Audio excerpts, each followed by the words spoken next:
Hello, everybody. Welcome to another Dhamma meeting where we will discuss the Buddhist practices of charity, morality, and meditation. Everyone who is interested is welcome to join.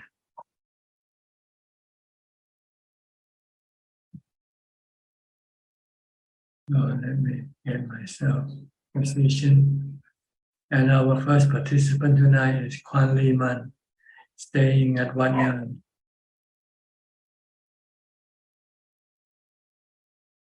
Kwan Lee Man,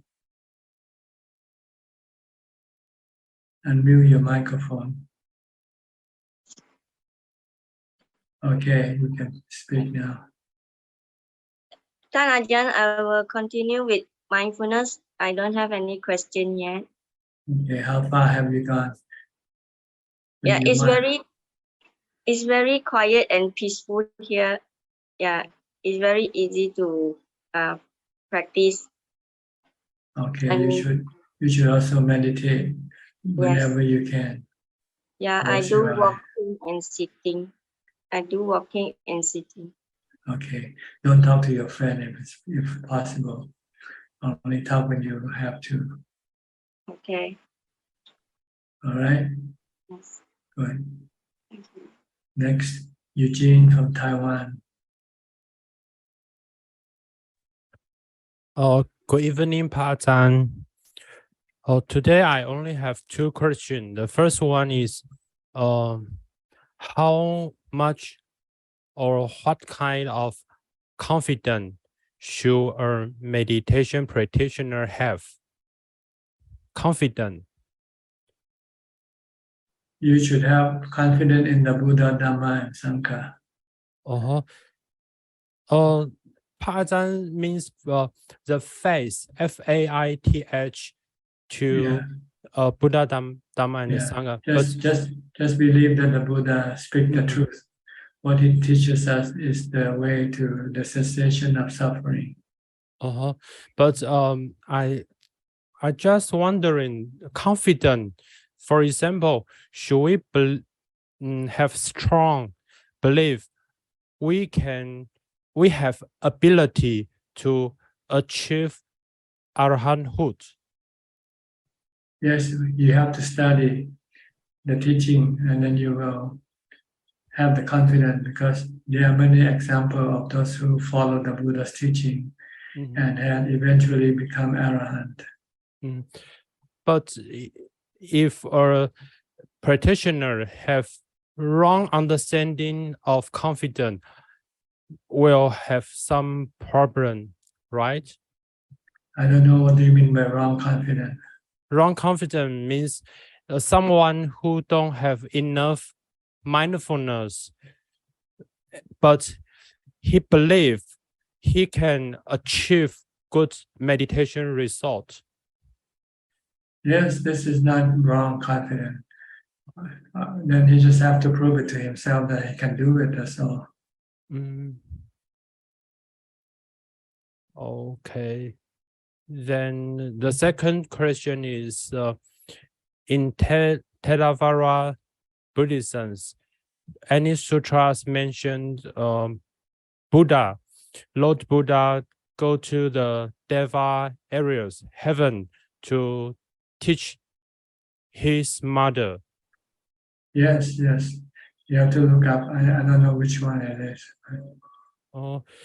So when Buddha go to the Deva areas, is his body go to this area, or just mental or spirit go to? He go through his jhana, his upachara samadhi. So the body is still in this world. Yes, the body cannot go anywhere. It's the mind that goes.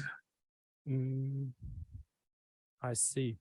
Because I see some pictures mentioned writing about painting about when Buddha back to this world, have Brahma and Indra have service Lord Buddha and have a golden step. So it is just a story or some historical writing. How do you paint an invisible person? Oh, How do you depict someone invisible? The mind is invisible to the human eye. So they have to use the Buddha's body instead to depict his mind. Floating in the sky, coming down from heaven. Okay. Okay, I see. And what the Buddha teach, which one sutra in for his mother? He just told her to let go of the three fetters. Oh, not the big sutra. I don't know what sutra is. You have to search for yourself. Okay, I will try. Thank you, Pa Zan. Okay. Next, Alvin from Kuala Lumpur, Malaysia. Good evening, Ajahn. I don't have any question, just listening in. Thank you, Ajahn. You know, Malaysian are the biggest visitor group to Thailand now. Yes. I read Malaysian and Indian. Yeah. Next year will be mainland Chinese when they open up. Yeah. Now, when you walk into the airport, you run into Malaysian all over. Yes. Desperate to travel, and Thailand is the easiest, Ajahn. No visa. And Singapore. Right? You don't have to apply for visa. Just stamp when you're in for 1 month, right? I think for 1 month, yes. Thailand and Singapore is the easiest for us. Yeah, Singapore, we ASEAN can just country. drive over. Thailand also, we can drive over. Okay, just to let you know, just in case you want to stop by. I used to live in a border town. That's where I was born. 45 minutes from Thailand. So it was maybe 1 hour from Thailand to Sungai Golok. So it was quite easy for me to go last time. I see, okay. Yeah, there are a lot of people travel there. All right. Thanks, Any question tonight? No, not yet, Ajahn. Thanks. Okay. Professor Ken from Switzerland. Good afternoon, Ajahn. I have no questions at the moment, just listening. Okay. Claudia from Germany, from Nuremberg, if I'm correct. Yeah, good afternoon from Germany, Ajahn. I'm glad to be here today. I don't have any question, but a remark. I absolutely love the book Beyond Birth. I can't stop reading it, and it's beautiful. It's one of the best books I ever read. Good. You want to translate into German? Yes, I'm already doing it. Yeah, it's sometimes I can't believe what I read, and it's touching my heart so much. I totally admire your way. Currently, I'm reading the time after you left the United States, and so this book should become a movie. It's contain many stories, so, many adventures. Yeah, I admire your way so much. It's beyond words. Yes. Well, that was the time I was traveling in Europe for about 1 month. Yes. After I left the US, I stopped by Europe. I bought a Eurail pass, free train ride for 1 month. Just a monthly pass, second class. I can get on any time without having to buy any tickets. Yeah. I sleep on the train, travel from one big city to the next, from one country to the next on a night train. So you save the hotel bill for 1 night. Yeah, it's beautiful. As I said, I think it's one of the best books I ever read. Well, so thank you so much for sharing. Okay. All right. Let me go to Anura and Ramya from New Zealand. Yeah. Good evening, Ajahn. Thank you. So I don't have a meditation question, Ajahn, but I heard from one of the Thai Ajahn said that some of the bad spirits could possess meditators in the forest? So I don't think so. no? No. It's just their own bad spirit, the mind, the defilement is usually the one that possesses the mind. Nothing else can possess the mind. Right. If you have strong mindfulness, then your defilement cannot possess you, cannot take over you, because you can keep the mind calm. Once the mind is calm, then nothing can happen. But when your mind is not calm, then the defilement will start to generate all sorts of images or things in your mind. And if you're not wise, you will interpret them as your defilement wants you to interpret them to be evil spirit, to be ghost, or to be something possessing your mind. But it's just your own mind possessing yourself, your defilement possessing your mind, your delusion. Yeah. Okay. So all you need to do is, when you have something unusual, just use the mantra, Bhutto, Bhutto. Yeah. Then your mind will become calm, and then this unusual happening will disappear. Yeah. Okay. Yeah, okay. Thank you, Tanaja. Thank you. The Buddha said, if you go to some place and you run into something fearful, he said, just recollect the Buddha, Dhamma, and Sangha. Yeah. Right? You can use the mantra, Bhutto, Dhammo, Sangho. Just keep reciting that. Don't pay attention to what appears in your mind or appear outside your mind. Like if you run into a tiger or something, just close your eyes and just recite Bhutto, Bhutto, Bhutto. Yeah. So those visuals are mind-made visuals, is that correct? If you see something that's mind-made, see something inside or outside, mental or physical. Yeah. The best way to deal with them is just to calm your mind. Yeah. Okay. Okay, thank you, Tanaja. Thank you. Yeah. Next, Kokseng. Go ahead, Ramya. Sorry. Contemplation makes the mind calm, but is it a hindrance as well? Because it's kind of thinking. Concentration or contemplation. Yeah. It depends on what you contemplate on. See, if you contemplate on the Four Noble Truths, the three characteristics of existence, then you'll calm your mind, not agitating your mind. But if you contemplate on your wealth, on your husband, your family, then this can become agitating to your mind. So you have to contemplate on Anicca, Dukkha, Anatta. Every time you think of your husband, you have to think of him as Anicca, Dukkha, Anatta. Yeah, true. Then you let go of your attachment to him, and then you don't have any worry about him. See? If you don't see Anicca, Dukkha, Anatta in him, then you want him to last forever, stay with you forever. Yeah. And when something happens that might threaten that desire, then you become unhappy, sad. But if you see that eventually it's going to be gone, whether you like it or not, we're all going to be gone. Separation is just a fact of life. If you start constantly keep thinking like this, when anything threatens your existence or other people's existence, then you say, "C'est la vie," that's the way it is. Yes.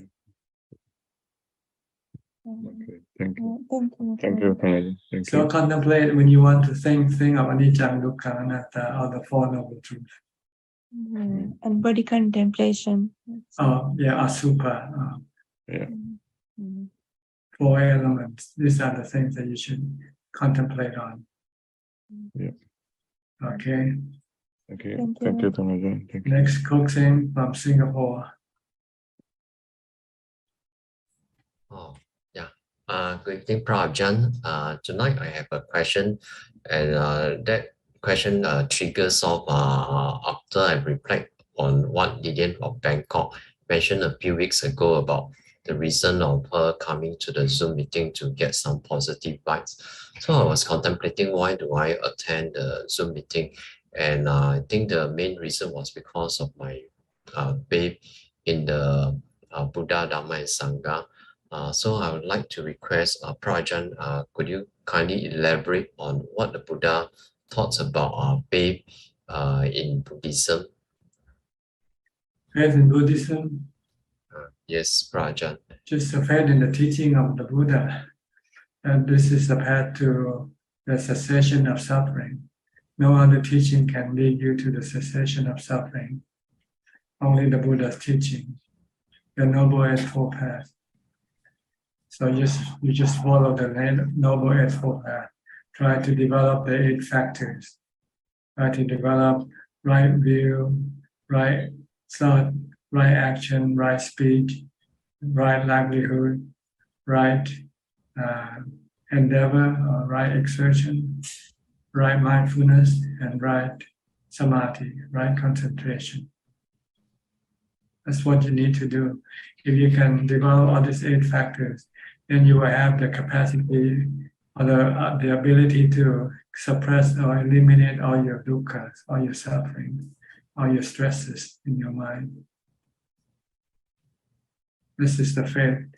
By seeing the example of those who followed the Buddha before us, they all became noble disciples. Yeah.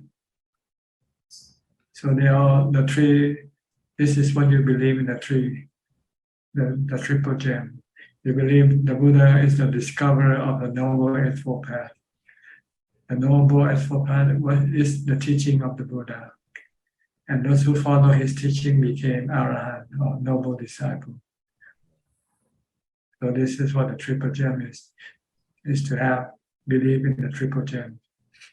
If you want to be free from dukkha or stress, you need to follow his teaching. Only if other people's teaching is in conflict with his teaching, then you should not follow him.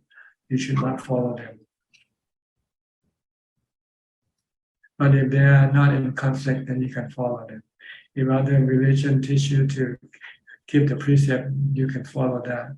If they teach you to meditate, you can follow that. Because they're not in conflict with the Buddha's teaching. So how do we know whether the teachings is in conflict with the Buddha's original teaching? You have to study the Noble Eightfold Path. Precept, Sila, Samadhi, and Panya. Simple. If any teaching doesn't teach these 3 things, then it's not good for you. Yeah.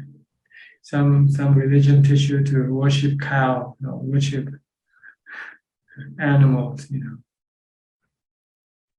or pray to somebody for something. Then this is not in accordance with the Buddha's teaching. You don't get things by praying according to Buddhism. You get things by doing, by your action, by your good karma. Okay. Yeah. Thank you, Ajahn. Okay, Philip, next from Malaysia. Hi, good evening, Ajahn. I hope you're doing well. I just have I'm not too sure, a question or an experience to ask you. Last week, I was invited for an evening, you would say, an event, because I was requested to go, and I was seated with, the who's and who in the industry and things like that, and typical small talk at that time. All these big CEOs and these important figures were talking about how much their wealth, how much their all their problems, and how much watches they've bought and how much diamonds and they have accumulated and things like that. And as I was listening, all of a sudden, I felt that my mind pulled back away from the body, and just was observing everything, and started to contemplate that all this was an illusion, and they're just chasing everything. I mean, it never happened before. I mean, it's not like to say that the pullback that you feel when you're sitting in meditation for samadhi at a long time, but it just pulled back for a while, and then it just kept quiet. And it was just observing, people's thought. I mean, would that happen continually? Because I have never experienced that, because maybe in the last 2 years I've been practicing at home and have not been going out quite a fair bit. That was something maybe I was not interested in. I mean, short of sounding rude to these people or whatever, I just stared blankly and just, yeah, okay. I mean, there was no, almost to extent of equanimity, neither happy, neither sad, or neither whatever. It just pull back from the whole conversation and just observing everything. Yes, it's the consequence of your mindfulness practice. Okay. So sometimes it doesn't happen when you practice, but sometimes it happens later on. When the condition is right for you, when you don't feel like engaging, then suddenly maybe the mind will pull back and just observe rather than engage with the conversation. Right. So it just happens like that. I mean, it's not as deep as the one where you do a formal sitting meditation, but it just pulls back as if like you're watching yeah. This is give you a foretaste of what you will be like when you keep on practicing. You will be a little bit distant. You keep distant with everything around you. You just merely observe or aware and not really engaging, only unless you really have to. Right. Or you can say this is what equanimity is like. Maybe not full equanimity, but partial equanimity. The ideal is to be able to be like this under all circumstances, even if there's a fight among them, and you still just observe. Yes, correct. And then get excited from what you are observing. Yes. Yeah. I mean, by right, I should excuse myself to not go on this one, but sometimes, yeah, the company requires me, or someone's requested me to show up. Yeah, it's just a matter of courtesy. Yeah. You have to do things, not that you want to do, but you have to do due to your position. Yeah, correct. Okay. Yeah. So try to do this as much as possible. When you're ever engaging with people, if you find that your presence is really not necessary, then you just remove yourself mentally. Yeah, correct. Yes. Yeah, because I told them, I said, yeah, I know that's not necessary, but I said there are a lot of new people that they want to meet up with me, and I say, yeah, okay. You are there, but you're not there. This is correct. Yeah. You're there physically, but mentally you're not there.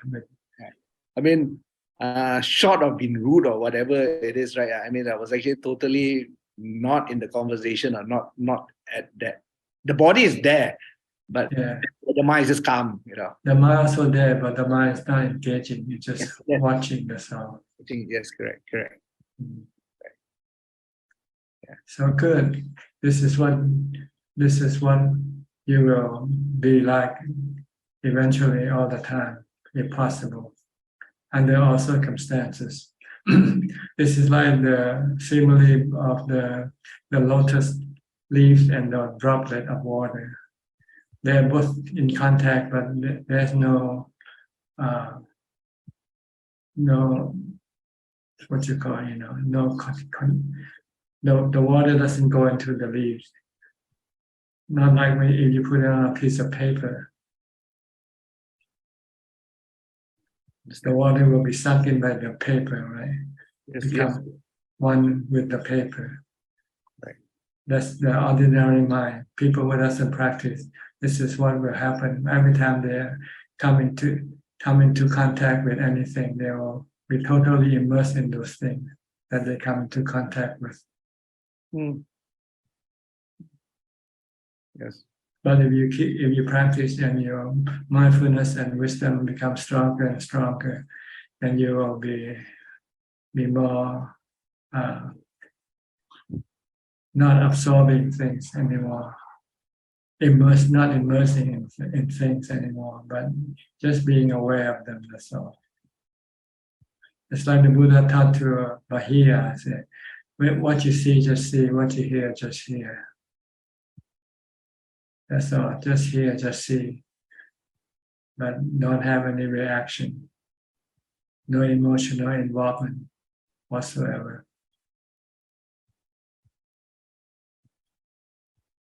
Understand, Ajahn. But the ideal thing is to do this when you are under dangerous situation, things that might threaten your life, and if you can remain like this, then you're safe. So that sometimes you might have to expose yourself to some form of danger to see if your equanimity is strong enough to deal with those things. Like monks have to go live in the wild forest, surrounded by wild animals. Sometimes you might just come across them, and then you will find out whether how you react to those animals. Right. Okay, just keep on practicing, and then if you want to find out how strong your equanimity is, you have to go and expose yourself to some type of difficult situation, and see how you deal with them. There's a person here keep on ask anything maybe annoying, or anything. Yeah. Okay.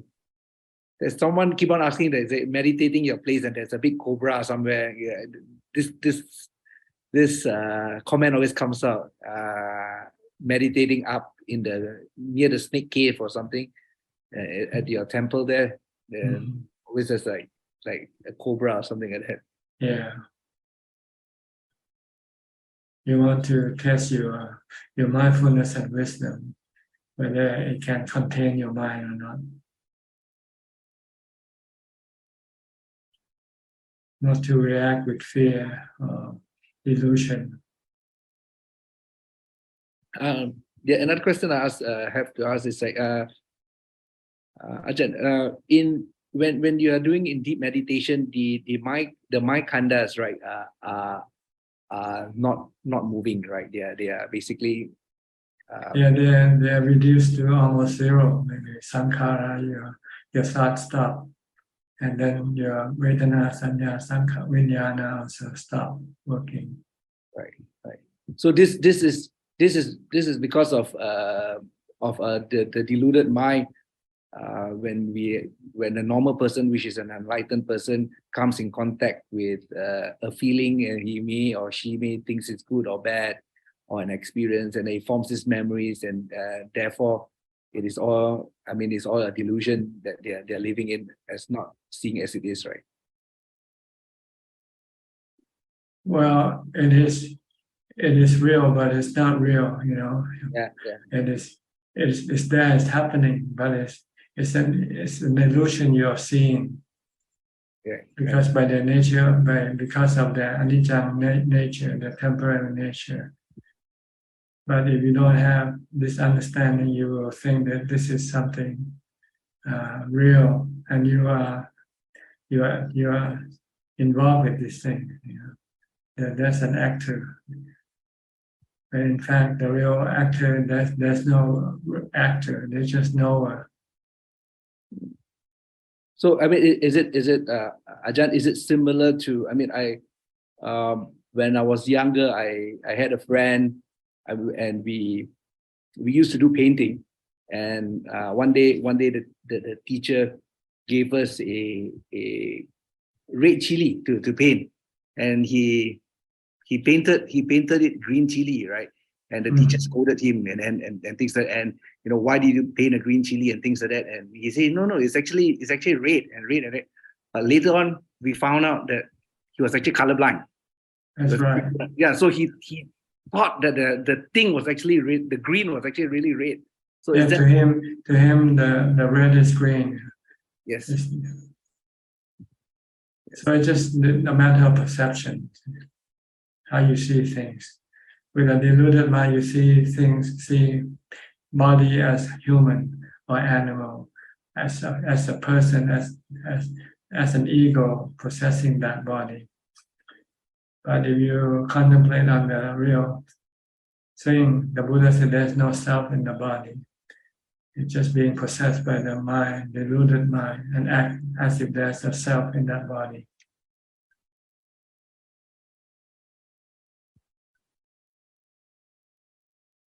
So we want to reverse this perception, to turn it back into the truth. There's no self in anything. No self in the body, there's no self in thinking, in feeling. Nobody feel, nobody think. But they are feeling, they are thinking, they are perceiving, they are knowing. But no one knows, there's no one to know, no one to think. It's just a process like the sun and the wind and the rain. The rain falls, nobody makes it fall, right? It falls by itself. The wind blows by itself. The thinking think by itself. The perceiving perceive by itself.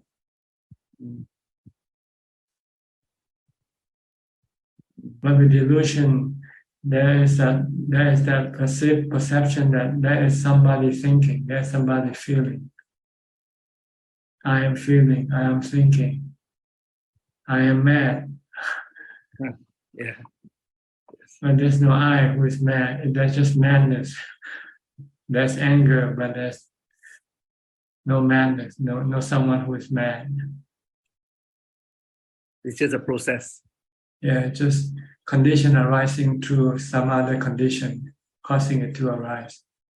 Like seeing something bad, seeing something you don't like, then anger arises automatically.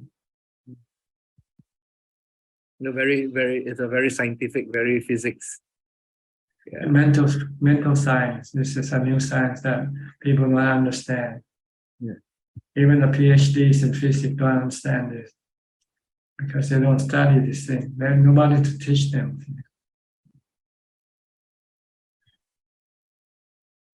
And unfortunately, religion has been hijacked by the ignorant, and they turn the religion into something like rituals and something mystic, something not capable of being understood.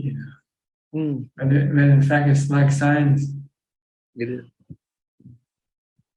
You just need someone who can teach this truth to them. That's all, to make them understand.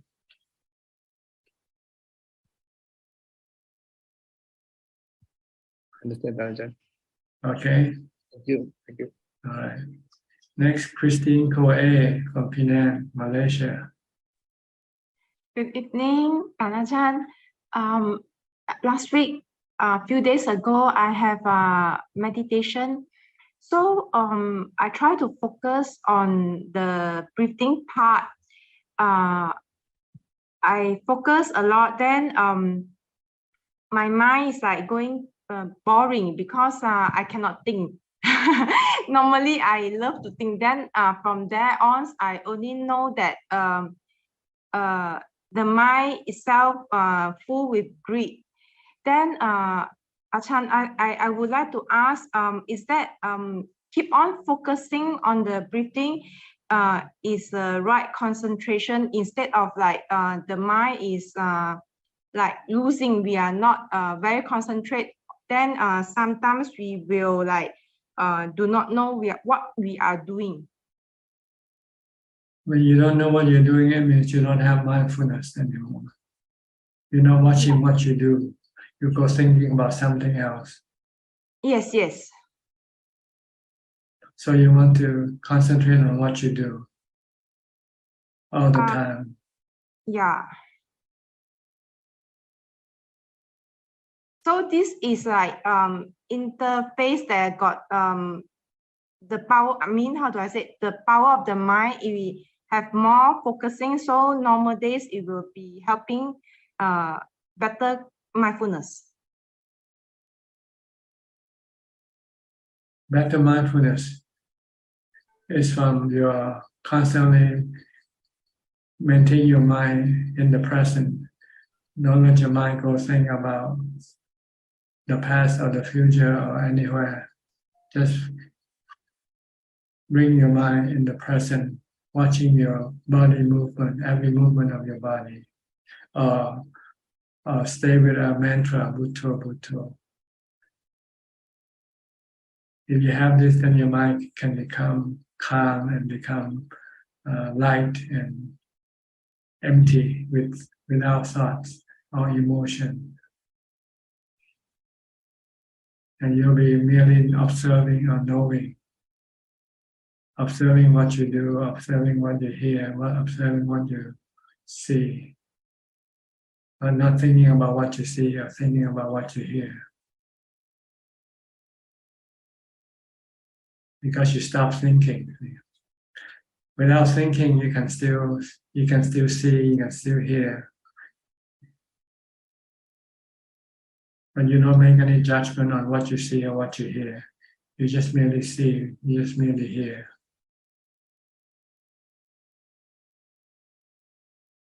Just keep on practicing mindfulness. This is something you cannot be explained. This is something you have to experience by your mindfulness practice.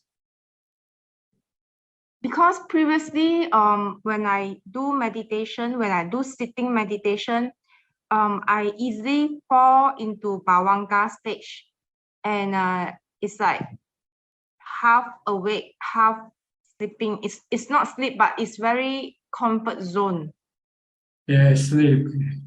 Half sleep is considered sleeping, not mindfulness. Okay. Oh, okay. Not full sleep. Half sleep is sleep. Yeah.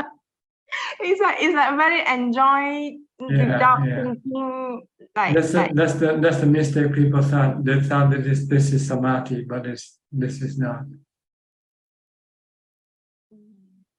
So they never advance to anywhere. Every time they sit, they just get to that state and they stop there because they're so comfortable. Yeah, very comfortable. But you don't have anything. You don't have any mindfulness. You don't have any equanimity. Oh, okay. So still focus. If really into meditation, sitting meditation, we have to focus on one pointedness. Right. Just focus on the breath if you can. If you feel you're falling into this bhavanga, then you should pull it out by reciting Bhutto, Bhutto, Bhutto. Wake yourself up. Okay, I shall try. Thank you, Okay. Ajahn. All right. Okay, Alfredo from Brazil. Alfredo. Hi, Bante. How are you? Okay, my breath is more or less. You're still breathing. You're still breathing. Okay. Yes. Don't stop breathing. Okay. Oh yes. in meditation is important to notice breathing. Not for Jana. Somebody said that if you can breathe, you can meditate. Yes. You can be mindful. Yes, today in Brazil is holiday. Holiday? What national holiday? Yes, Republica Day. For what reason? What occasion? Republic. The founding of the Republic. Yes. Like 4th of July for America. Huh? Oh yes. Independence Day. Huh? Yes, the same. Same thing. Okay. Yes. Or do you have any celebration in the country? No. Any fireworks or anything like that? No. Brazilian people is not a very political people. In Brazil is not the people is not engaged with politics. Not politics. They're more engaged in entertainment, right? Yes, like yes, carnivals. yes. I always have carnivals. Yes, tropical country. In Rio de Janeiro. Yes, São Paulo too. Okay. Do you have anything to mention, to say? No, but thanks a lot. Thanks a lot. Okay, good to see you again. Go. All right. Next, Willy from Indonesia. Machi Willy. Good evening, Tanajan. Today I don't have any questions. Thank you. Okay. Genso from Penang.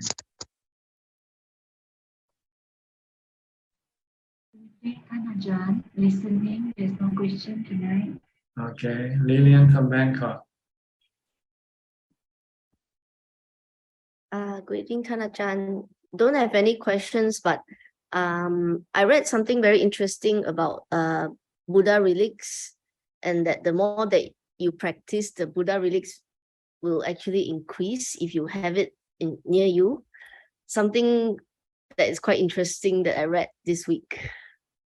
Just a but it has no bearing on your practice. So don't be concerned if you don't have any increase or you lose some relics.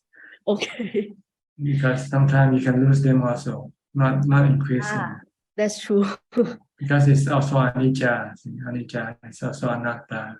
Okay. It can decrease also, that means. Right. It can decrease, it can increase. It's anatta. You cannot control. Okay. But it's quite interesting to know that. Maybe there's no correlation. People just make it out of their own understanding. I did wonder whether there is, but just happened to read it and didn't take much notice, but just acknowledging it. Yeah, it's better to have mindfulness than to have relics. Yeah, that's true. So don't worry if you don't have any relics. Okay.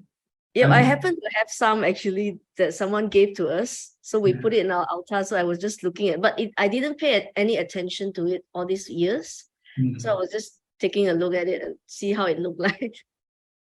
So do you see any changes? I didn't take notice of it when we first got it. So, So maybe you don't after a know. few months I'll look at it again. Next time you should take a photo of it. Yes. So now I had a starting point, so I'll take a look at it after a few months. Yeah, and see what happens. Yeah. Yep. No questions. Okay, all right. Ajahn. The only good thing about relics is that we enforced our trust in the Buddha's teaching. That if you follow his teaching, you can attain to Nibbana. And people who attain to Nibbana, their bone usually turn into, some part of their bone become relics. Oh, okay, okay. That's all. That's all the purpose of relics is there for. Okay. To sort of reinforce your belief that the Buddha's teaching is true. It's not something made up. It can be proven by those who practice. Those who practice can become noble disciples, and after they die, their bones will turn into relics. Okay. That's all. That's what the purpose of relics are there for. Okay, understand. Thank you for your explanation, Ajahn. Okay. Next, Mandy from Canada.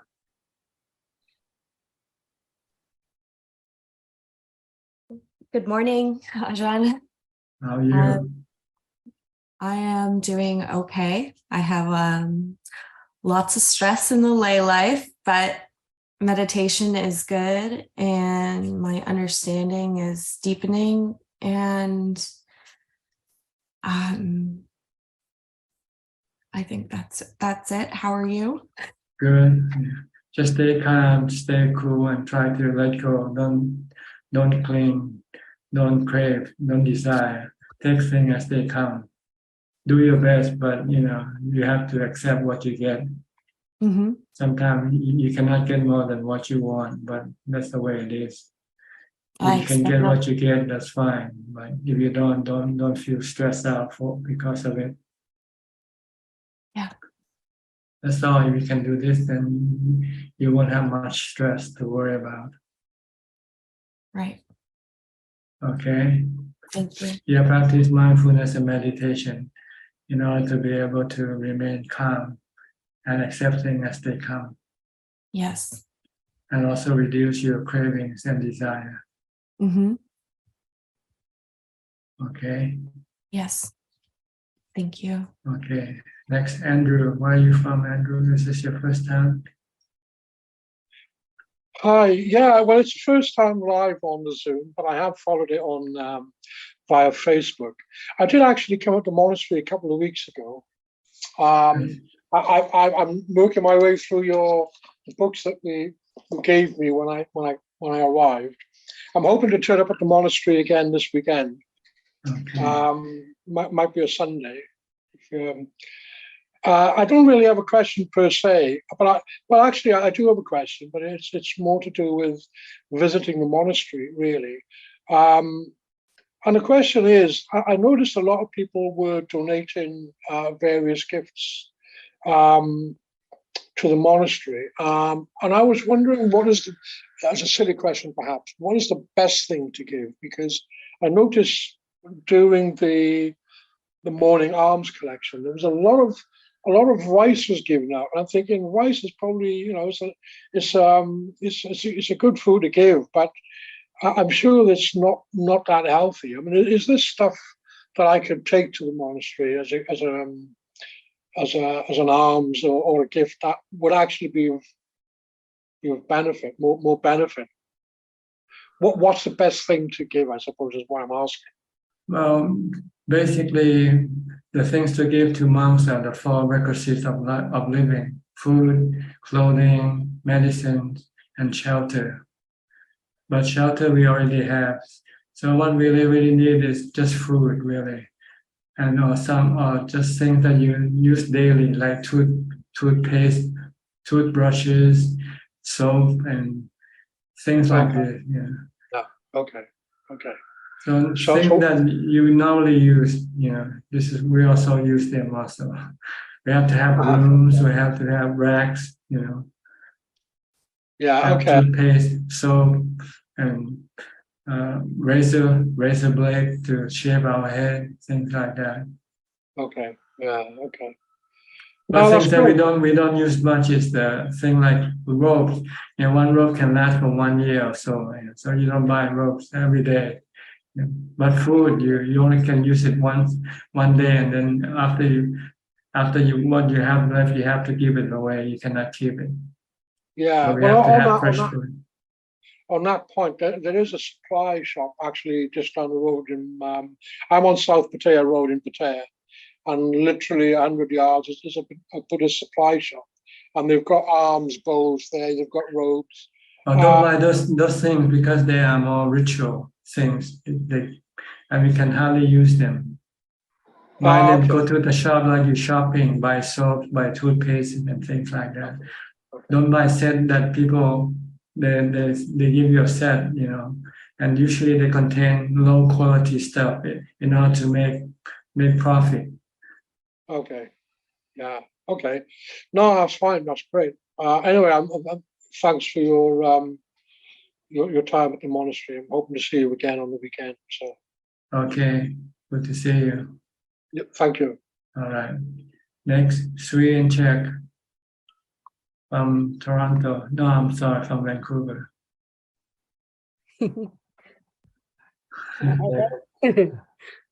Getting old.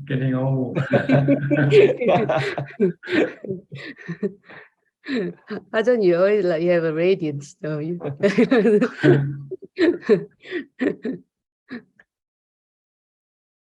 Ajahn, I have a question. during Anapanasati, sometimes like some of the breath is easy to follow and watch. Some of the breath is not easy. Why is that? Like, because your breath can become subtle as you sit, as you progress. When you first start, then you can easily watch it because it's coarse, you know. You're breathing hard, but as your mind become calmer and calmer, and your body become more restful, then the breathing start to slow down, so it become harder to see it.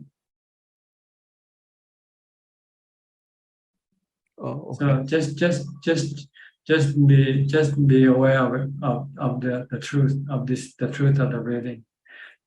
Just don't try to manage the breath in any way. You're just there to use the breath as an anchor for your mind, not to go thinking about other things. Just keep watching. The Buddha said, if the breath is hard, know that it is hard.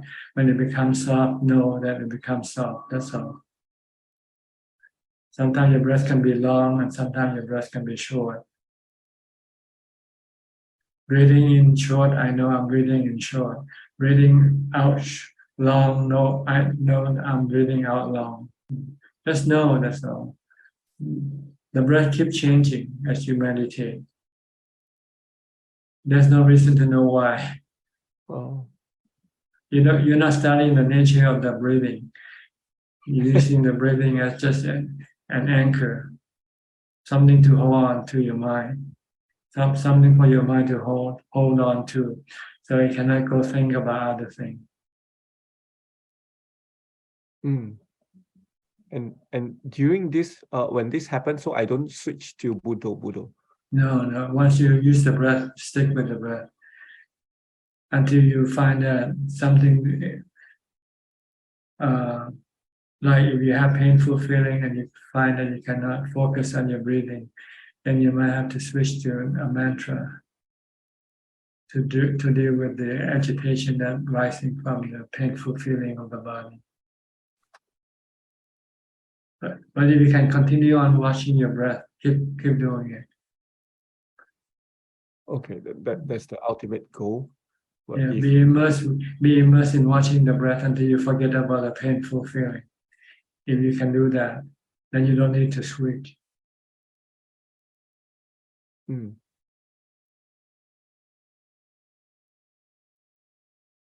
Okay. Yeah. How about you, Jack? Ajahn, I'm sorry, but last time, I think you talked about the 10 ways of making marriage. And you also 10 ways of making happiness. Yeah. And is there also the 10 benefits of metta, Ajahn? Is it? Yes, they are different. The 10 benefits of metta. If you practice loving kindness to all beings, then you will get this 10 benefits. Now you will be happy, both awake and sleeping. Waking in or sleep, you will always feel happy. And when you sleep, you won't have any bad dream. You only have good dream. You'll be loved by people and human and non-human, which are the deva, the spiritual beings. And these spiritual beings will protect you. And you will not be killed by poison or weapons, because you're not creating any hatred in anybody. Nobody wants to kill you. So you won't be poisoned or killed by a knife or a gun.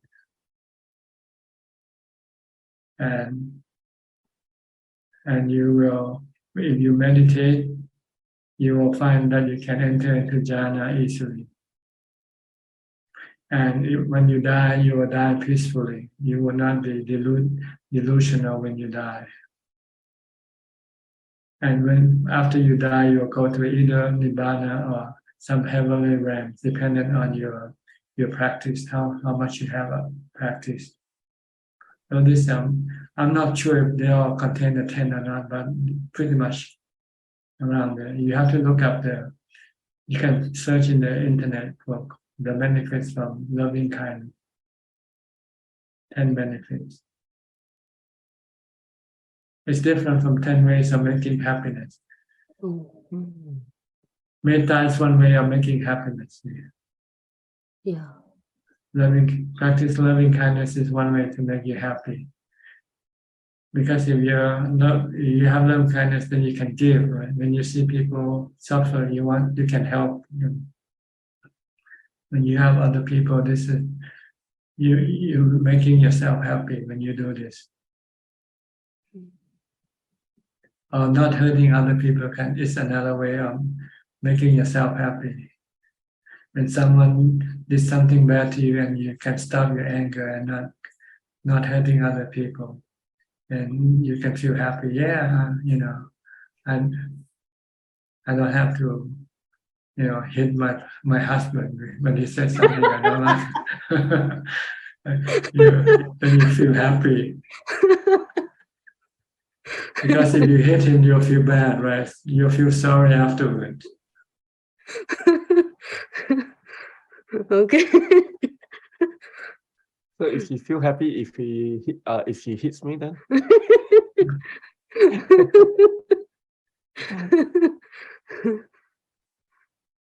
when you serve your husband, help him, wash his clothes for him, then you can also feel happy.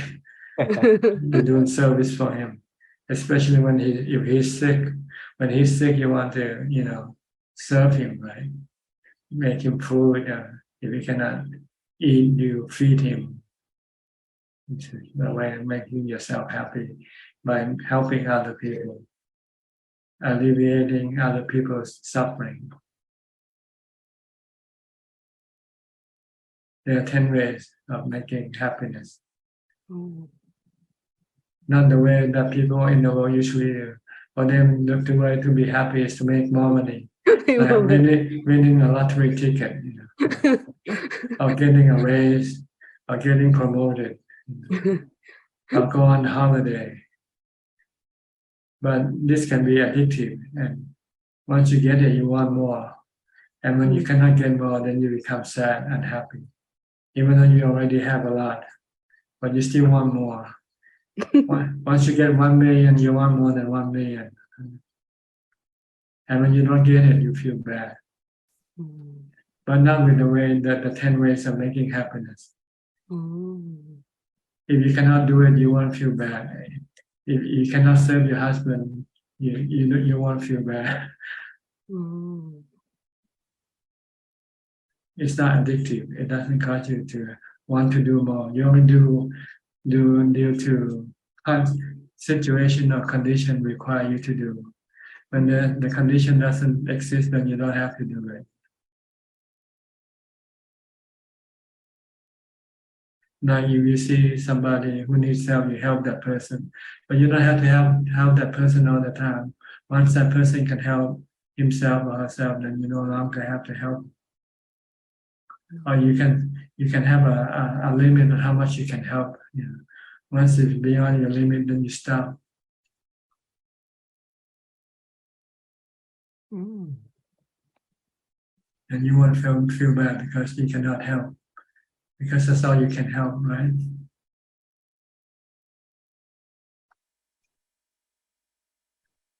So, if you want to be happy, Buddha said, do charity like dana, or keep the precept, or meditate, or do service to other people, help other people, be a volunteer, go to a soup kitchen or something and work as a volunteer there. Rather than go to a movie or go to a fancy restaurant and have a meal, go work in a soup kitchen better. You'll feel better. Yeah. And you save a lot of money also. If you go to a fancy restaurant, you will be addicted. The next time you want to go to another fancy restaurant. Eventually you'll run out of money and you'll be in trouble. But if you go to a soup kitchen, you don't have to spend any money. You save a lot of money, and you won't run out of money that way. Okay. Yeah. Tan Ajahn, the one that transferring merit is also part of the 10 ways of making Yes. merit. That's like merit, like that's like merit and more merit, like that, like the. Yeah, when you transfer happiness to someone you love, then you feel happy. It's like when you give gifts to someone you love. It's the same thing, but you can give gifts to a human being, people who is alive, but you cannot give gifts to those who die. So you have to try and use this happiness that you made from charity to share with the departed ones. It's the same. It's like giving gifts to alive people, living people. On the birthday, you buy them some present to make them happy, right? And you feel happy. So the same way with the spiritual beings, you cannot send them gifts, so you have to send them happiness that you have acquired from your doing of the charity. That's a good way to think about it. I guess. Like you can give gifts to your husband on his birthday, and then you can then share the happiness you get to his mother if she happened to die.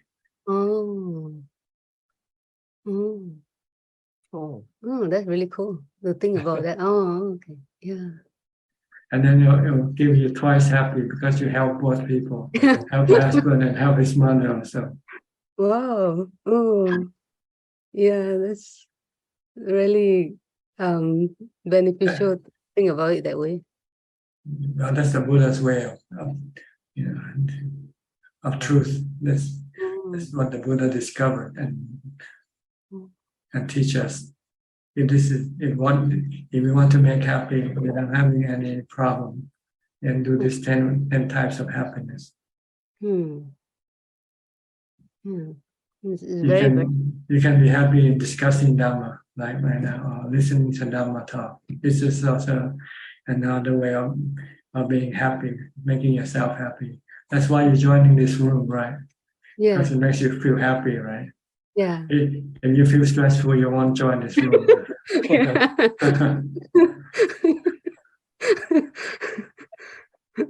Yeah. Sharing of Dhamma also is a way of making yourself happy. Sharing of Dhamma. If you know a good book like Claudia, then she can translate it and share with other people. Then she can feel happy by doing it. Yeah. Congratulations, Claudia. Very good. That's the best book, Ajahn. Okay. Yes. Yeah. Thank you, Ajahn. All right.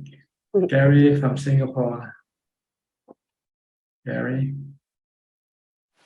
Good evening, Ajahn. No questions. Just happy listening in. Thank you. Okay, Pran Walai from Thailand. นมัสการเจ้าค่ะ Just come to listen the Dhamma for tonight ค่ะ Okay. Bruce Lee from Indonesia. Evening, Ajahn. I don't have any question. Thank you, Ajahn. Okay. Sulan, you just turn up your video. Okay, back on now. Yeah, hello, Ajahn. Yeah. I'll switch room. Over here, quieter. Okay. Go to a quieter room. Yeah, I went to a quieter room because the other room a bit noisy. Okay. Yeah. Okay. Do you have any question tonight? Yeah, actually I have question on the Dana part. So on the way home, just now, because I was working from office today, I meet Dana to an old uncle on the way home. Then after that, he passed me 3 tissue packets in return. So I don't know if it's considered still a Dana. It's mutual Dana. So you do Dana to him and he does Dana back to you. Oh, okay. It will not be dana only when you ask for something in return. Oh, If okay. you give him and he say, "Can you give me something back?" Then this is not dana. This is exchange of gift instead. Oh, okay, okay. Like if there is like But an if you expectation. didn't ask him and he wants to do dana back to you, he can do that also, and you can accept it. Oh, okay. Okay. You should accept dana from people out of courtesy, even though you might not need it. But if people want to do dana, you want to facilitate their wish, their desire, because it's a good desire to do dana. Okay. Even though you don't need the things that is given to you, you can always later give it to somebody else. But don't do it in front of that person, because it can make that person unhappy. Because that person might think you don't like that gift, or that gift is not worthy for you or not, for you. But you can give away later, but not in front of the person who gives you the gift. Okay. Okay. Yeah. Okay. Yeah, I learned something today. Yeah, you can do dana anytime, whenever condition requires you to do. Okay. And then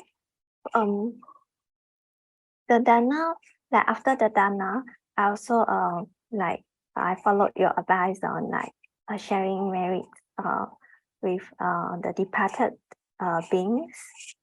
Then so then there was this question, right, that came up, because my dana is a small one, like a $2 for the uncle. So like it's a small merit. Then I dedicated the merit to the departed relative. Then when I was saying share my merits to who and who, then I was thinking maybe if the person no longer needs it, then I added another line that I dedicate merits to who and who, but if who and who don't need it, can share it with the people, the beings that needs it.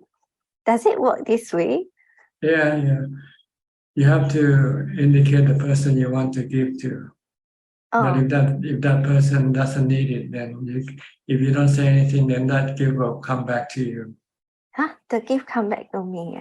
Yeah. If you don't want it to come back to you, then you say, if this person doesn't want it, then anybody who wants it can have it. Then it will come back to you. Okay. Oh, okay. That's good to know. Yeah. Because So you can always say, I like to dedicate this gift to this person. But if this person doesn't accept or not in the position to accept, then whoever needs it can have it. Oh, okay. Yeah.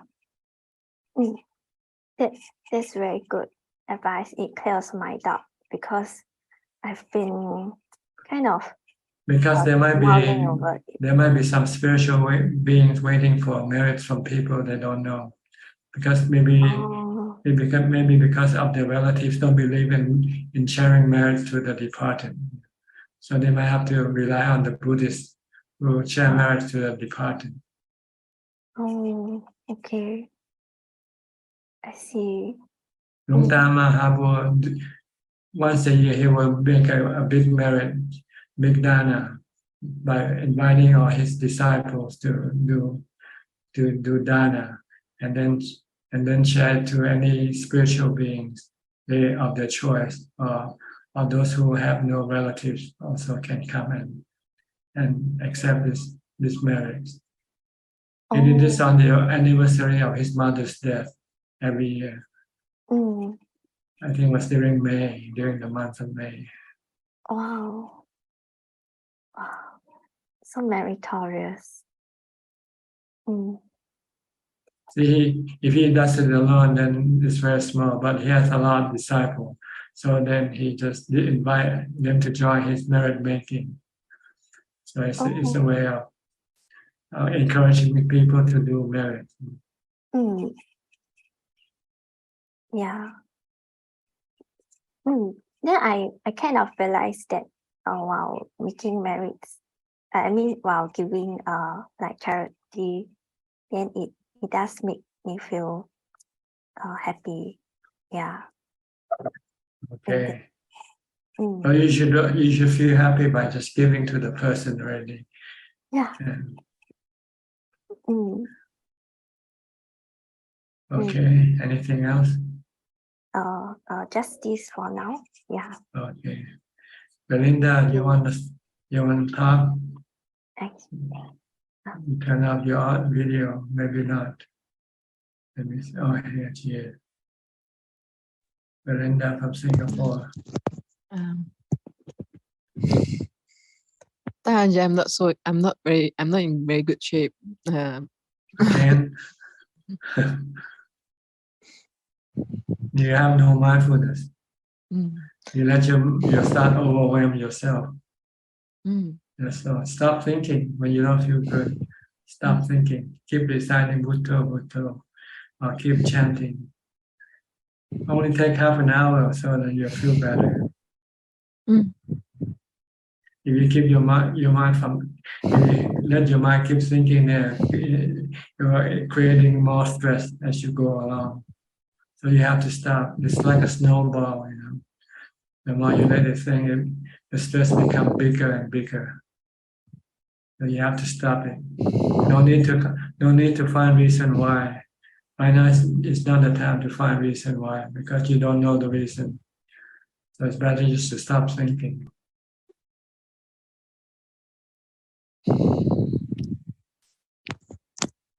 When your mind stops thinking, then when you feel good, then you can look things in a different light, in a different angle, and you can understand why. You'll find that the reason of your stress is because of your desire to solve something or to do something that you cannot do. That's all. Once you stop this desire, then your problem will disappear. You cannot solve everything. Sometimes you just have to let go, and when you cannot, there's nothing you can do anything about it.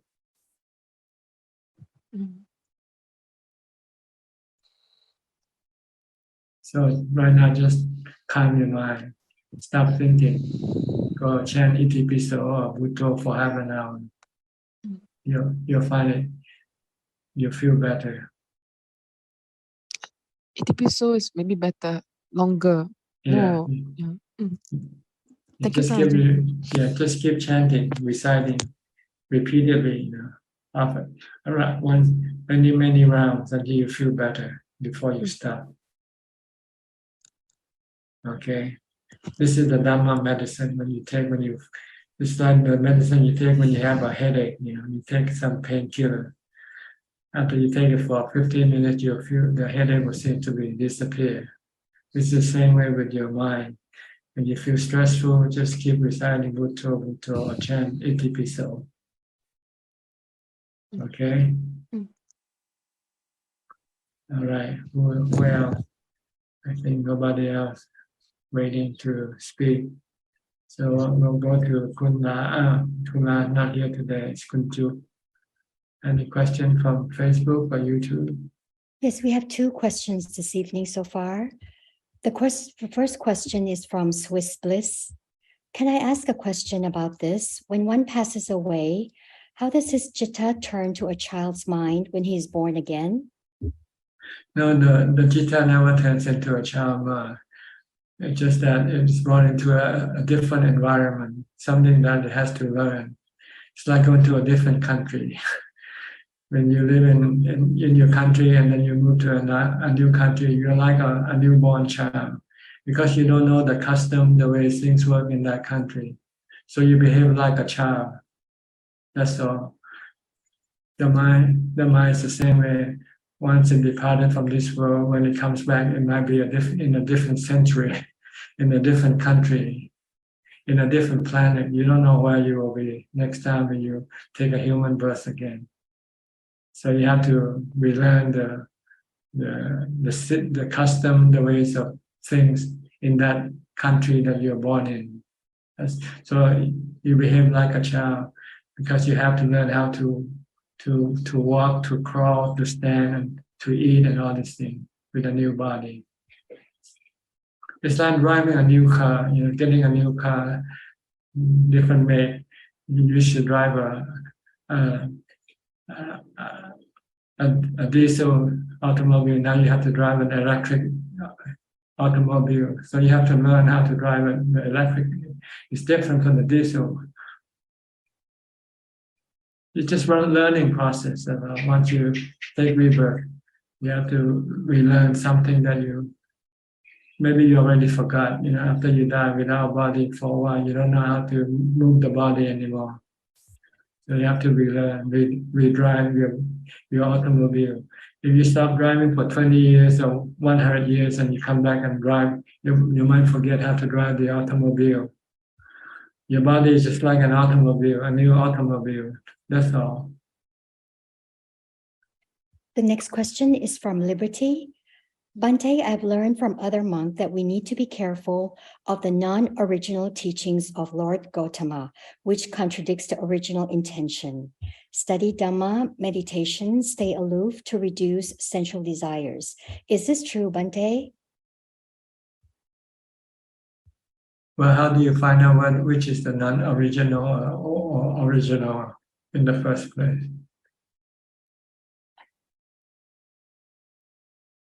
So far, I think we accept that the first discourse, the sutta, is considered to be the original one. So we stick to the one that is considered to be original. And the ones that is questionable, then don't worry about them. That's all we have so far. Yes. All right. Anybody would like to ask more questions? You're welcome to raise your hand. Okay. Eugene. Ajahn, because our classmates, Dhamma friends, ask the merits. If we offer monks or offer some temple, then we got some merit we can share to the dead people. But in Taiwan, some people have this kind of thinking. I don't know if it's correct or not. They think if we make a small merit, but dedicate for too many dead people, then dead people will not satisfy. They will get angry. For example, he just offer 100 baht to a monk, but he dedicate for a grandpa, grandmother, the dead people in the war, Ukraine, and so on. A lot of this kind of dead people. Then some people dream about the dead people, didn't satisfy about the small merit. But I don't know, I think maybe it's not correct, or is there any explaining about in Sutra? Well, normally when you make merit for people who die, you usually make just for that person only, not for the entire community of departed people, because you only give a little. How can you share with 1,000 ghosts, It's only for one ghost that you're supposed to be sharing with, that's all. Oh. But you are greedy, you want to share to the whole universe of ghosts, So be realistic. How can you share $1 with 1 million people? Oh. You share $1 with 1 people, okay? That's all. You don't share with 1 million people. Oh, because how to say that, Mahayana Buddhism, they have some explaining. They say if your heart is pure, or your motivation is not for yourself, just for your family, you are very open for many sentient beings, then your merit will become bigger or more powerful to offer more dead people. But what's the correct view in Theravada Buddhism? If your heart is pure, can you transfer $1 into $10? No, right? Okay. I see. All right. So some people do small merit, but offer too many people get bad dream. The ghost not satisfied. Is it's not his thinking. Sometimes it might a true. I think this is our imagination. There's no proof to what they say. So just use logic. Just use logic. You know, you have $1. You just don't want just to give to one person. You don't want to give to 10 person and expect 10 person to get $1 each. You have to divide up. You know. So the correct way, for example, today I offer 10 months, so I can dedicate it for 10 goals. It depends on how much you want to dedicate, how much for each goals you want to dedicate. But we cannot not understand what goals satisfy. Normally, you only want to dedicate to someone you personally know. You know. Okay, I see. Because some people that not very close, he never saw about that. For example, a car accident in the newspaper, then they have compassion, want to dedicate for them. Well, your marriage is like when you share with many goals, then it means first come, first serve. Whoever comes first get it. I see. Okay. Okay. You cannot share with 10,000 goals with $1. You cannot share with one ghost. Whichever ghost comes first, get it. I see. Thank you, Pasan. And another, I also read your story. I feel very happy I can meet you. But I have a small question. When you was young, when you have time, you will read the Dhamma book. For example, you have time, you read a book, Dhamma talking about the Lompo Mahabua. But you said when you are reading, just like Lompo in front of you, then Dhamma appear just like a non-stop river. So it's just face or true feeling. For example, when I reading Dhamma book, I just do mindfulness and read each Dhamma words on this book. I don't have to have any expect, I want to have feeling of my teacher appear the Dhamma from his heart. Then I can touch this feeling. But if I have more imagination, I want to have this kind of feeling when I reading, my mindfulness will disappear, right? That's right. You should just focus on what you read and don't expect anything. They come up naturally. Oh, I see. When you're focused only on what you read, then it seems like you're face to face with the person who writes the book. So just keep mindfulness to mindfulness. Thank you, Pazan. And you'll be absorbed in your reading. Once you absorb in your reading, then it seems like you're with the person who's giving you the Dhamma. So like when you read the sutta, if you fully absorb, you feel like you're listening to the Buddha himself right in front of you. Okay. Okay. Thank you, Padan. Okay, good. Anybody else? Okay, Sulan. Yeah, thank you, Ajahn, for answering our question. I have more questions. Like, I was just wondering, the other day, I was approached by another person, that was kind of promoting charity on the street. Then she was sharing that they have this program where we can just sign up one time. Then they will do an auto deduction every month in my bank account. So I don't even need to go into click donation. It just auto deduct. Even if I don't know, they will just keep monthly subscription auto deduction.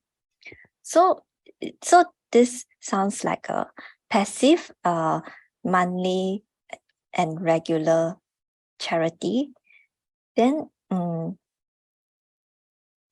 is it kind of like a lazy approach compared to like by my own effort, I go and make the donation? This is the way of people who want your money. They want to make it easy for you to give. That's all. It's their ploy. Oh, then is it still considered dana? Yes, it is considered dana, but you might not feel it because you don't actually do it. You only do it once, and then the next month is automatically done for you. Yeah, like I wouldn't feel it. You won't feel like giving unless you check the account and say, "Oh, I lost $10 this month to charity." You say, "Okay," and you feel.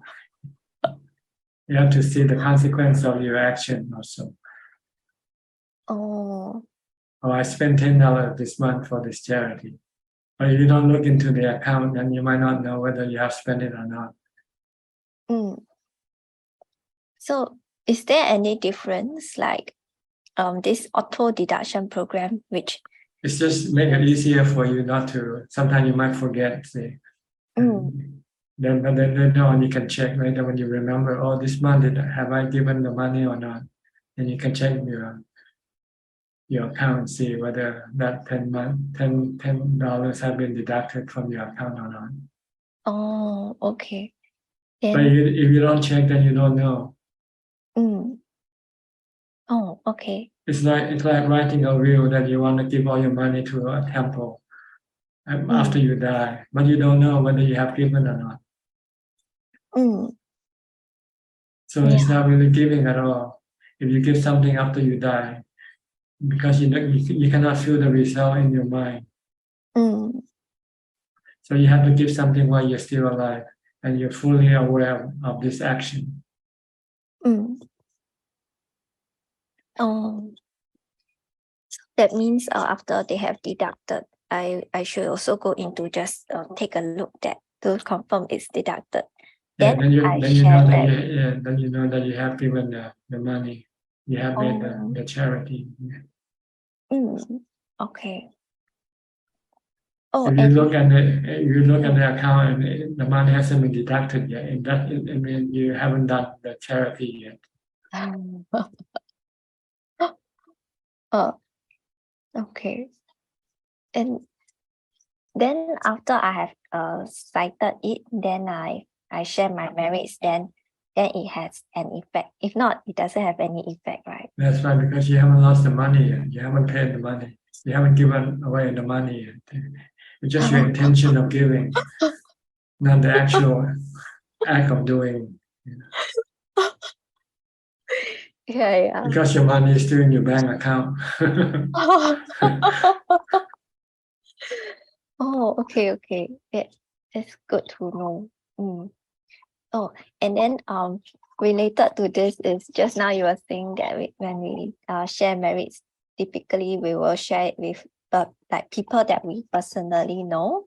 Then it came to my mind that actually I was supposedly to have an elder brother that like my mother had but unfortunately when she gave birth the baby was dead. So I have this elder brother who doesn't even have a name. So I can't even dedicate merit to the elder brother. No, and I don't know him also. You just tell that your older brother is good enough. Oh, okay. I would like to dedicate this merit to my older brother who died. Okay. But you have to understand that people who die doesn't mean they are waiting for your merit, because some people who die can die rich. If when they are alive, they make a lot of charity. So when they die, they have a lot of merit with them. So they become deva. So they are rich spiritual beings. They don't wait for your charity. It's only the poor ghost, poor spiritual being. Those people who, when they're alive, they don't make any dana. They don't give anything to charity. Then when they die poor. They live rich, but they die poor. Mm. You know what I mean? Live rich and die poor. You have millions of dollars, but you don't spend 1 cent on charity because you want to spend your money on expensive cars, condos, and whatever. So you live rich, but when you die poor. You become a poor spiritual being. These are the beings that will come and ask for your charity, for your merits. But we don't know, see, so we just do it just in case. But we want to do to our loved ones, people we think about. But if we have no loved ones to share, then you can say, I'll give it to any hungry ghost. Whoever comes first can have it. I see. Then what about those like poor people and then they are also stingy? I mean, while they are alive, they are poor people and stingy. Then aren't they in even worse state after they pass away? Same way with the rich people. If they don't make any charity, they die poor. It's the charity that makes you die rich after you die. You become rich spiritual beings. But then when they are alive, they are poor. So wouldn't that give them some like reason that they didn't give?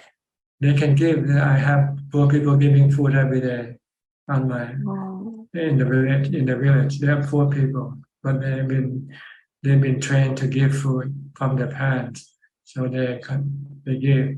They can share just a bowl of rice.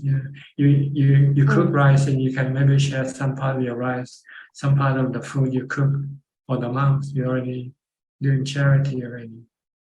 Oh yeah, okay, that's true.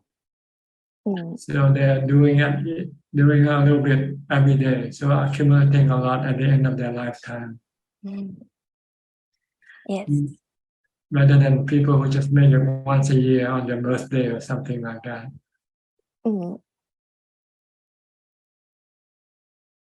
Okay. Okay. Yeah. Thank you, Ajahn. It's very good. Okay, we have a latecomer, Disaya from Thailand. You want to speak? Sadhu. Good evening, Ajahn. Yeah, Can you hear me? Yes, any question? Yes, I just have one question about all the fragrance and the perfume, because I love to wear perfume every day. And could you please tell me the reason why it is included in the 8th precept? Because it's a form of sensual happiness. It's a form of sensual happiness, which is temporary, and it can make you feel sad when you don't have it. So it's better not to become relying on this type of happiness, because sometimes you might run out of money to buy perfume. Then what you do? It's better to rely on meditation happiness from meditation. Better. You don't have to spend money, but with other things you have to spend money to get them. And when you don't have money, then you can feel unhappy.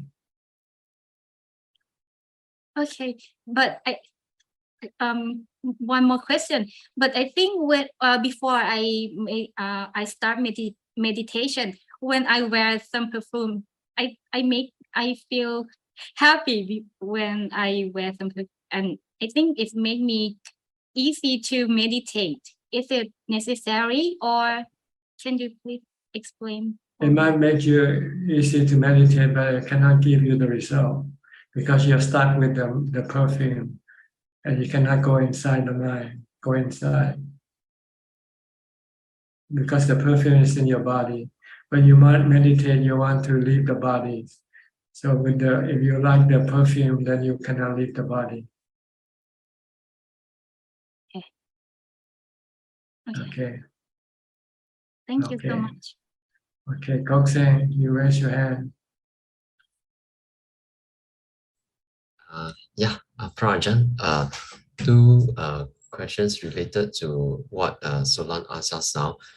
In Singapore, the hawker centers, there are elderly selling tissue papers to patrons who are eating at hawker centers. So my question is that do we actually do we buy the tissue papers from them even though we do not need the tissue papers? Because if it's for charity, it's up to you. You might not need it, but you buy it anyway just to because it's a form of charity. Or you can buy and then give them back their tissues and say you don't want it, but you just want to donate the money. Then they can resell your tissue and make more money that way.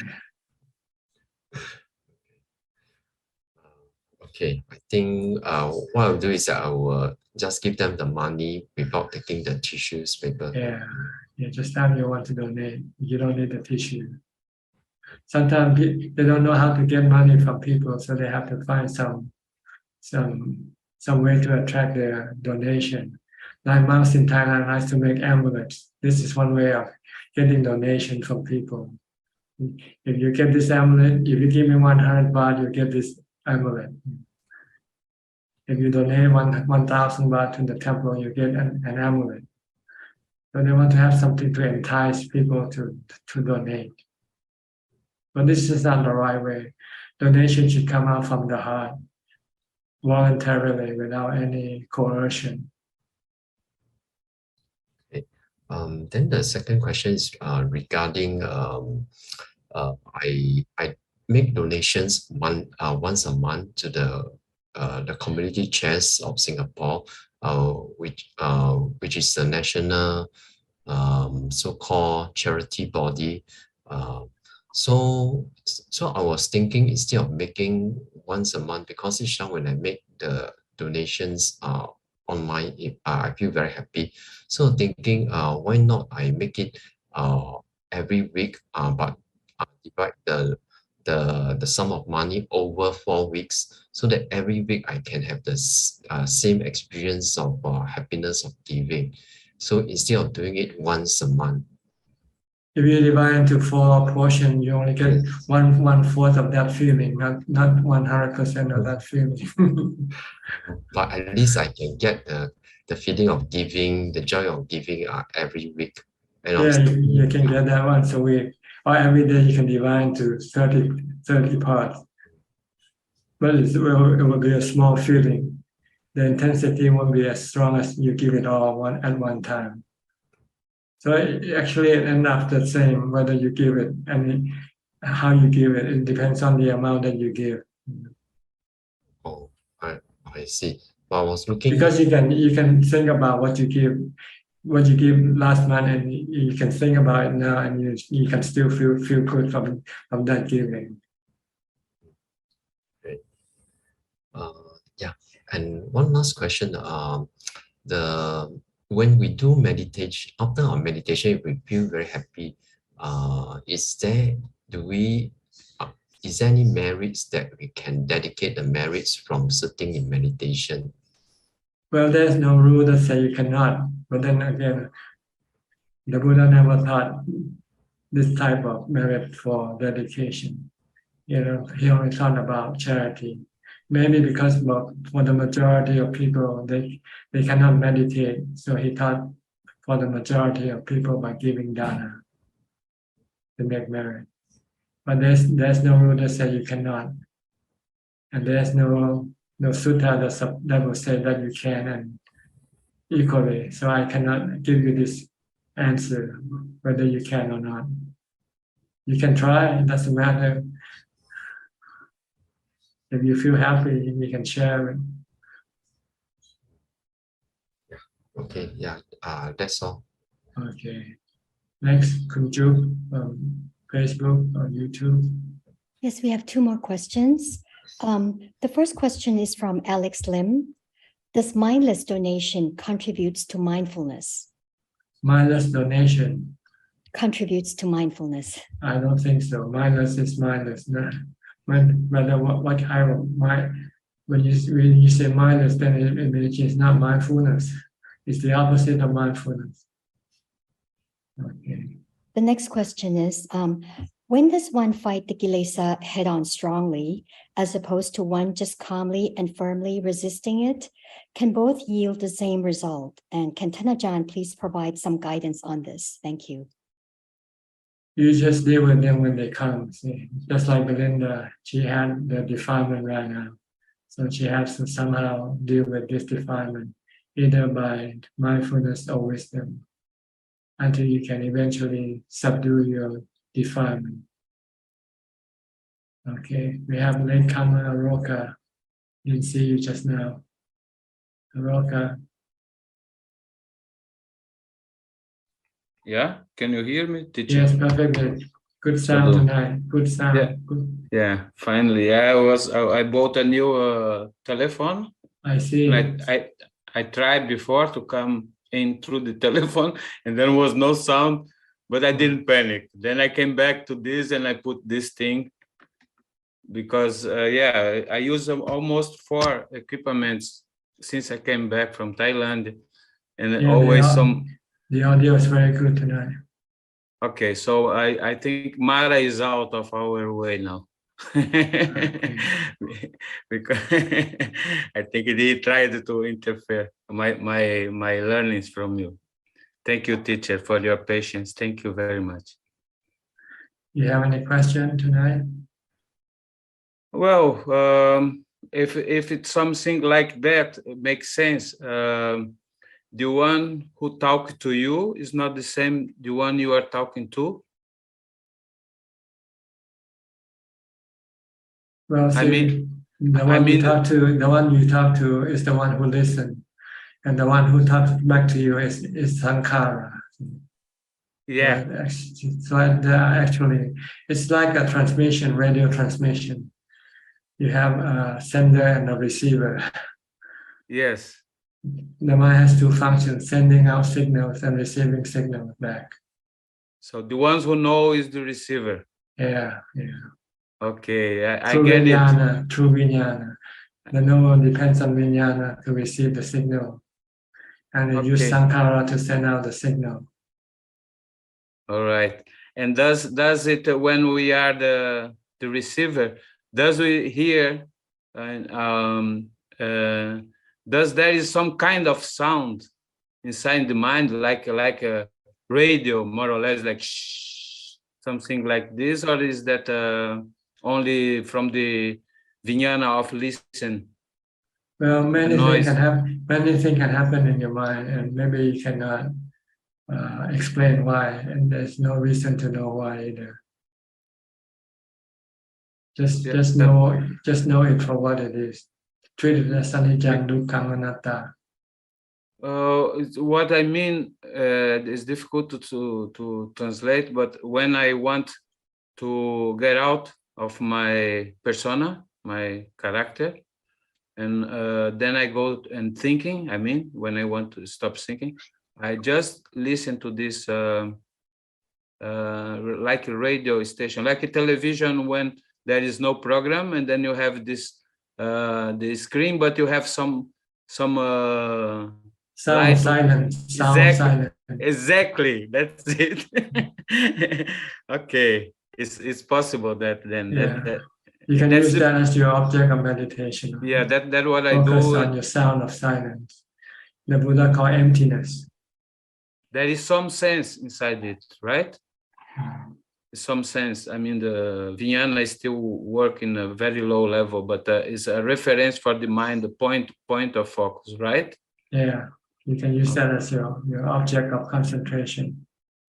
Okay, that's what I'm doing. That's what I find by myself, and since I find it, I can switch from, and then I just notice the breathing when I want, or just don't notice the breathing and stay there.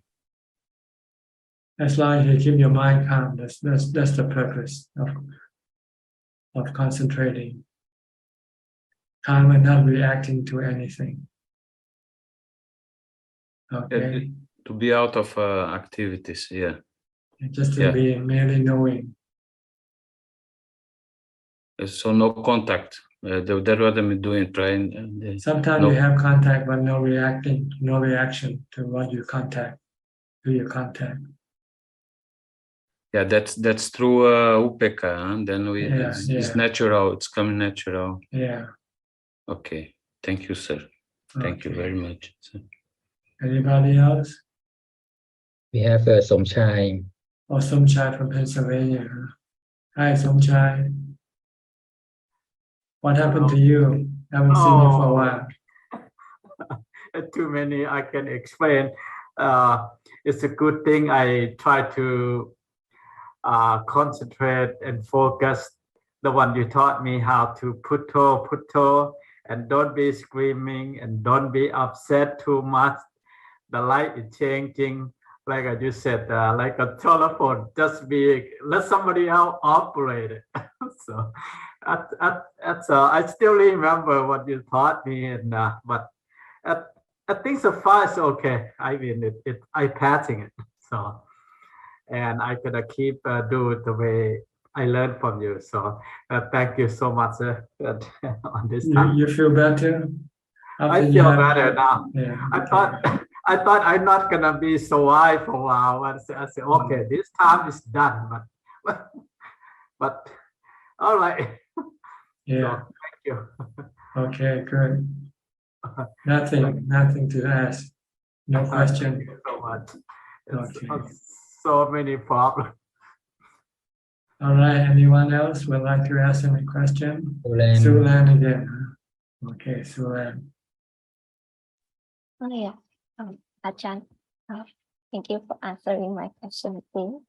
I have a question, which is, sometimes when we look back at the past, then we will sometimes also look back to celebrate some of the things that was good, and then I was just wondering, is there any meaning to actually look back and celebrate or reminisce about the past, or should we just be focusing on the present? Well, see, if you want to have no stress, no problem, then you should stay in the present. Because when you reminisce, when you remember things, you can have cravings, the desire to go back. And that might cause you to start making arrangement to go back to what you wanted. And then just creating you more workload, more problem, rather than forgetting about the past, and then you don't have to go back to wherever you've been. But when you think about a good time in a certain place, and you say, "Oh, I want to go revisit that place again," then you have to have workload. You have to make arrangement. You have to, if you don't have money, you have to find money in order to be able to do what you want to do. I see. So this is not a way of making yourself happy. The way to be happy is to be in emptiness. Then there will be no craving, no desire to do anything. Then you can be relaxed. No workload, nothing to prepare. Okay. Yeah, I'm asking this also because we are also coming to year end. Then usually year end we will also have year end celebration at workplace, or we will look back and say, oh, this year we have achieved this and that, and then we rejoice in it. So this is looking back, and then looking back even at our past photos, etc. This is more of a worldly kind of habit.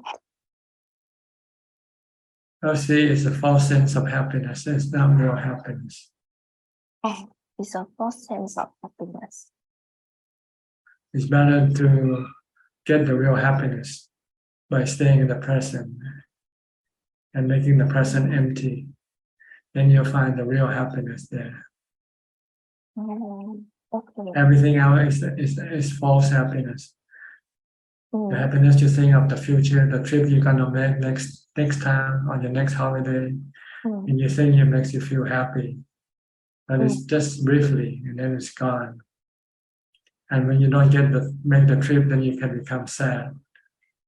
So it's better not to rely on anything for happiness, except the happiness you get from by being mindful, by staying in the present, by emptying your mind, make your mind empty, make your mind peaceful and calm. That's the true happiness. That's the real happiness that you can always have anytime, anywhere. Oh, I see. Yeah. Oh, and also related to this, like recently I've actually changed job. So my pace of work recently has also slowed down because it's a new job. So there's a very different pace. Then when I am like, because the pace of work has slowed down, then I'm more able to kind of be in the present. But then I noticed that there's this stress that still remains, that I feel like I need to do more, I need to work more. Then because I think the pace of work is lower than my previous job where it's super fast paced. So then I find myself like keep looking for work to do, or like asking my manager. Yeah, because you're a workaholic. You're a workaholic. You're attached to work. When there's no work, you feel stressful. Yeah. So you should switch the work instead of working. When you have some spare time in your office, then you should meditate instead. Don't look for more work. Try to reduce the workload as much as possible, so you can have more time to meditate. Yeah, that's what I did today. I asked my manager for more work, and then because I felt very uncomfortable. I don't know why. Yeah, because you're a workaholic. You used to work. You become addicted to working. So when you got no work, you feel empty. You feel restless.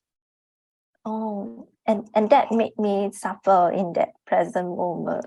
That's right. So you should understand that your goal of working is just to have enough money to provide your body with the 4 basic necessities.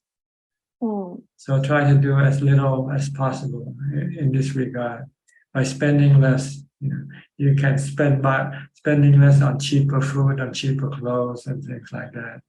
So then you can lower your workload. You can then not have to work so much, and you will have time to meditate and get the real happiness.